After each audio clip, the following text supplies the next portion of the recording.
Wasantha Samarasinghe, North Central Provincial Councillor of the Janatha Vimukthi Peramuna, in his letter to the Swiss Embassy in Colombo, states that based on an audit report compiled by senior officials attached to the Ministry of Finance, the owner of the company which undertook the contract, PT Thurayraja, was arrested by the Swiss Federal Police on a date between the 10th and 12th of January 2011 in connection with his alleged affiliation with the LTTE.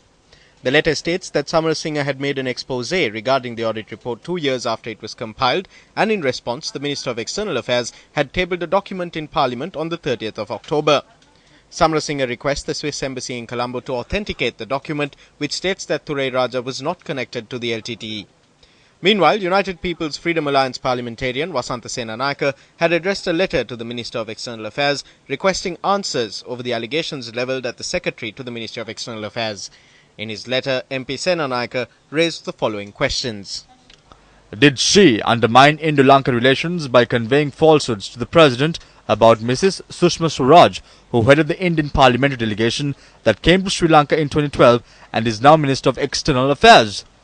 I learnt that it was the Secretary to the President who intervened to change the President's inclination not to meet the delegation based on blatant untruths expressed by her. Is this true? That there exists an unanswered audit report alleging misconduct and abuse of funds in relation to the residents of the PR in Geneva, which also allegedly involved awarding a contract to an agency with links to the LTTE. Is this at all true? If so, what does the good lady do to continue justifying being employed by the government?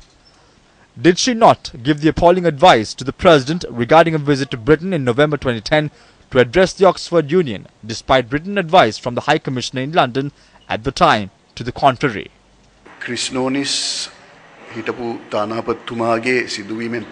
Following the incident involving former High Commissioner Chris Nonis, we saw various views being expressed about the Secretary to the Ministry of External Affairs, and we saw numerous allegations being levelled. While all this was happening, I felt that as a responsible member of Parliament, we had a duty to say something about this.